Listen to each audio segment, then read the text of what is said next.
So Mike Dunn, Hearst Interactive Media. You just wrapped up a panel with Major League Baseball and who else? NBC. And what was the topic? Preparing your video for mobile and tablet. One of the things you mentioned was that the other panelists were concerned with things like, DRM was very important to them, but you were mentioning that to you, yeah, it's important, but it's not quite as important. So can you sort of articulate the difference between Major League Baseball and Hearst in terms of approaching something like DRM? We have content that we don't need to secure as much as NBC, let's say, that has long form library type of entertainment content. We're producing news, we're producing niche content. It's just not as high a priority at this point. In certain markets, we'll charge for our content, and we use Adobe Pass for the iPad to provide a secure environment, as secure as that will allow us to be. But it's just not as high a priority at this point because we're not producing movies, we're not producing content that where it's a concern to us. So in terms of preparing content for the iPad and mobile devices, I'm assuming here we're talking video content, right? Yep. So what are some of your issues and challenges around that, and how are you tackling them? Well, we're a customer of Brightcove. We use a SaaS platform, so that's a partnership. We're a media company. We don't want to staff and have to put capital against a constantly changing online video landscape. You'd rather have them figure all that stuff out. Yeah, I mean, SaaS makes sense when you're thinking of a stack perspective. What's a commodity enough part of the stack where there's going to be some multi-tenant providers where a service provider can attack thousands of customers' needs. They're going to be able to do a much better job than we individually would be able to do, or at a better cost. And we have a strong partnership with them. I'm on their board of customer advisors, so I get briefed by them all the time. I work with them on the roadmap. I think they have a very solid management team, and they're good at vetting what we're doing, best practices around what we're doing. We learn from the other customers, so it's a pretty useful partnership.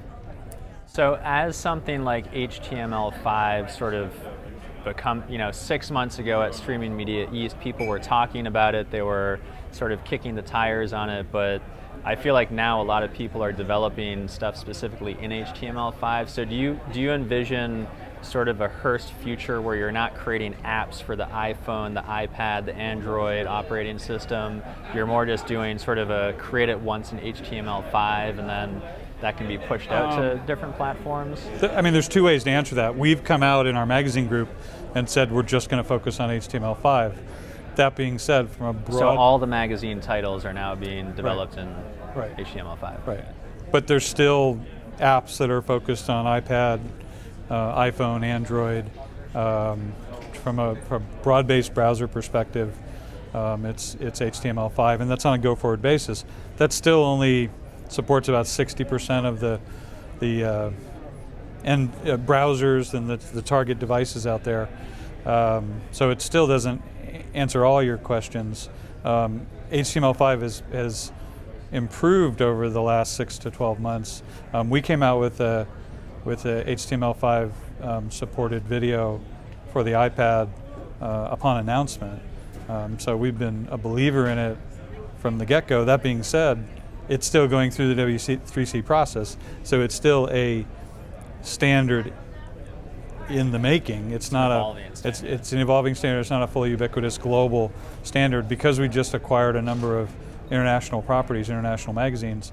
That's now putting us into the realm of needing to accommodate non-smartphones, non-touch screen, a little more legacy device or traditional mobile web devices. So I think we have to be embracing of whatever that local audience is going to need. And again, working with a partner, the onus is not just all on us. So we can be more flexible, quicker to react. So it sort of seems like in your answer to delivering video on mobile and tablet devices is that Brightcove's doing a lot of the heavy work and engineering, but what are still some of the things that Hearst needs to do to deliver, video to the iPad and the Android devices? So it's on content creation, it's on content capture. So if we're producing niche-based content for our magazines, it's on standardizing our approach to the quality of video that's going to be uploaded for the first rendition. So what are your settings when you upload? Like, what's the initial export that gets uploaded to Brightcove? It varies depending on what we're doing and if it's near-term news, it's going to be 256. If it's for mobile, if it's niche-based content where we're not as worried about having it's not breaking news, we're not as concerned about time to market, then it's 800. It varies. Okay. And again, if it's some HD level content, which in mobile, HD is pretty relevant in mobile right now, but with AirPlay and with a number of ways that you can be watching something on a mobile device or a tablet and then maybe do a pause on it and want to pick it up on your TV set or through your Roku device or Xbox or whatever, you now have to think about all the variability around the renditions that you're doing. Again, a SaaS platform allows you to have a lot of flexibility with that, and it's not part of your workflow, it's part of the SaaS platform, you interacting and making the proper selections when you interact with their platform. Some companies feel like they, for example, Jim Louderback, Revision 3, anytime something new like a Google TV comes out, or Roku, or the Xbox as a platform, or PlayStation, feels like he needs to be one of the first companies to build an app for those platforms. Where does you have a lot of properties, but where generally do Hearst properties stand on, when Google TV comes out, are you all about having something up there at launch, or are you sort of wait and see? We definitely were there at launch for iPad. iPad's about, from a mobile video perspective, it's about, I think 50% of our traffic, iPad, mobile video. And iPhone, I think, is about 40%, and then Android is 10%. We believe in apps, that we think apps will be important. So smart apps, whether it's an over-the-top device or whether it's an app that comes along with a traditional TV manufacturer like a Samsung or somebody like that. Again, we want to leverage that SaaS platform. We don't want to do all the R&D work on our side. And I think from our perspective, we want to be able to capture at the best quality to allow us to just propagate across end nodes, not have to be as focused on, well, these are the 3 nodes we're going after, but what are the nodes that are going to be relevant for that content in the next 12 to 18 months, and have a workflow that's going to accommodate that and a platform that's going to accommodate that. So when I meet with Brightcove as part of their customer advisory role, it's all about making sure we're meeting the highest quality and capability today, but making sure we're not boxing ourselves in for the future. And again, when you roll your own and do it on your own with your own capital, your own development teams in a very subject matter expert focused area of your online media strategy, there's a lot of potential for doing the wrong thing. And again, if you're dealing with a number of clients, you're going to be able to test it out better. Now, I know metadata is something you spend a lot of time thinking about, so I'm going to cue you up to give your sort of, let's say beginning of 2012 State of the Union on metadata. It's improved since the last time we talked, which was at Streaming Media East. At that point, there was a W3C-based standard around structured content called RDFA, that the IPTC, which is a telecommunications standards body that really looks at news, so it looks at, it's effective for our newspaper group and our broadcast group, was at the beginning stages of authoring a standard called RNews, which was a structured or an attribute-based approach to how news was going to be categorized and delivered as part of the HTML stream. and that has gone and become a full-fledged version. In the meantime, in the interim, Google and Microsoft and Yahoo came out with a thing called schema.org, which was based on HTML5's microdata structured content, which is, from my perspective, being a purist technologist, looking at community-driven standards, it wasn't reaching as far as it should have, and so that was addressed. There's lots of strife and various communication. It was an open dialogue, especially with Google, and now our news is an official standard. It's based on RDFA, which is W3C standard, and schema.org will support our news. So it's sort of the web of structured content has come to a very good place. And just from our standpoint, as content producers, we don't want to be producing metadata that's specific to this search engine or, Facebook integration. Facebook has always been W3C supporter. Their Open Graph supports RDFA, so out of the gate they made the right choice. And so from our side, we just see it as a way to add more richness and contextualization to our content, which helps us on the consumer side and the consumer experience, but it also helps us understand our content better, because we produce so much content, and today it tends to be in digital asset management silos and CMS silos, and we can do a good job of integrating them, but by bringing it up a level to sort of the structuring of content, we can just do a so much better job. Universal, data federation and universal source structure just makes it so much easier. You just mentioned a lot of progress has been made. What still frustrates you around the topic of metadata? So there's two sides to it. One is the sense of urgency around needing to address it as a content producer, because do you get the sense that everybody feels that sense of urgency? No. Okay. Well, those that sort of walk in the same type of shoes that I do, where we're thinking about the emerging side of content, I think definitely do. So the New York Times, Getty, and AP were the primary authors of our news, so certainly those organizations had a sense of urgency around it.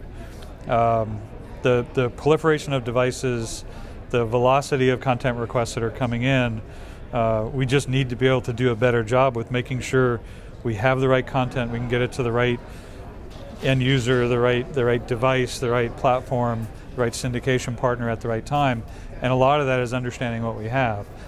So the frustration would be it takes time to change workflow. It's easier to implement technology than to change workflow. You're just dealing with the way people do things. So that's that's a sort of standard sense of urgency around, hey, some big changes are coming. I think last time we talked about the move from IPv4 to IPv6, so now all of a sudden we're going to see a proliferation of more nodes, more potential businesses, and that's just going to increase the velocity of content requests. On the structured content side, it's still filled with competitive academia, researchers, standards bodies that think theirs is better than the other, and as content producers, we just can't satisfy all of them. We need to see ubiquity in standards. We need to see community-driven, because they're just smarter. If it's a vendor-driven, that's not a standard. If it's something that's vendor-driven, and then they try to propose it as a standard, that's sort of co-opting the process. I like subject matter experts getting involved in the community and coming to an effective agreement on what makes sense, as long as this can be done in an expeditious fashion. In the past, some standards processes have been very slow and cumbersome, and again, they were encumbered with sort of this academic approach to how to do things versus the commercial side of it is, what am I going to have to do to implement it, and what do I expect my return to be? And that's I think a more savvy business approach to it. And you can have both. You can have good open standards and a proper commercial approach to how you leverage them. So in terms of the sense of urgency you were talking about, what types of companies are dragging their feet? Is it other media companies? Is it technology type vendor companies? No. If you want to name names, I would love for you to do so. Well, I work for Hearst. We have We have some good initiatives in this space. We could probably use more. So I'll just put us up there first. We're we're in multiple markets. We're in multiple niches, and being able to do things smart across all of them would be very good for our business. It's hard to change. I think we do a fair job of change.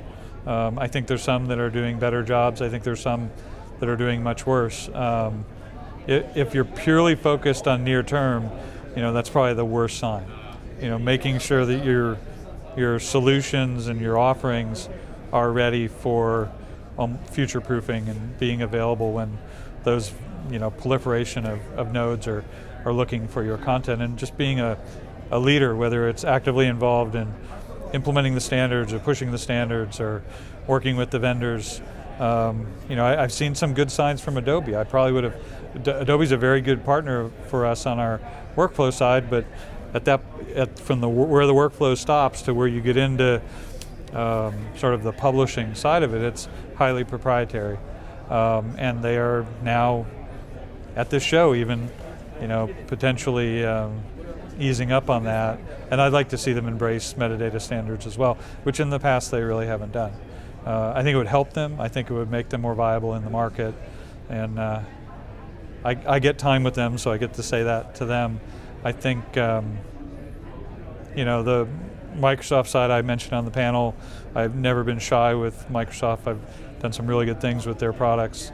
Silverlight is a fantastic framework that's just cost prohibitive to implement, and there's just not enough demand out there to warrant bringing up a Silverlight instance. It's such a thoughtful framework as a technologist, but it just lacks the business value on the side of implementing it. And again, it's a licensing challenge. So, on the Adobe front, what's your reaction to their sort of news release about dropping Flash for mobile? Did they officially put out a news release, or was it just rumored? If it was an official news release, which I think it was, what's sort of your reaction to that? I think they just had to. I think for mobile, it was just a zero-sum gain. I just don't think they were going to be able to control that marketplace. It's so fragmented. I just don't think they were going to be able to control that marketplace. Obviously, we've been doing great things with Flash through Brightcove. They're a very strong partner with Adobe. And we switched all our workflow over to Adobe, so we use it exclusively in content production workflow, just not in publishing. Give me like the Adobe tools and solutions you're using. InDesign, Premiere. So we have a full workflow on broadcast. We have a full workflow. So you're not using Final Cut, you're using Premiere? Mm-hmm. Okay. And then do you use like the Adobe digital publishing solutions? No, that's where we stop, is on the publishing side. Some of our peers or partners, like I think Condé Nast uses their publishing platform, and I've seen some good things out of it, but again, I'd like to see it more open and not as proprietary. So on that, and that's hard for them, that's a cultural shift. Those types of solutions, what tools are you using for digital publishing to iPad? Content management systems. We have open source content management systems. Such as? We based one of our primary ones off the Mason framework, which is the same framework that runs Amazon. We have a strong partnership with Core Media. They're a European-based content management system, very forward-thinking, very much an embracer of content standards, so I've really liked what I've seen from them. And then we have some open text CMS solutions that are a carryover from a semantic text mining CMS solution that we had. So we don't have a single CMS, we have multiple CMSs. We sort of have a different approach based on market. I'd like to see the integration between those get a little better over time as well. All right, well, Mike, I appreciate the time. Good Always catching glad up, to. and I will see you back in New York. Yes. In 6 months or so. Yep, it's my home base. So yeah, all right. And if we ever get on the ice and have a fight, who's going to win?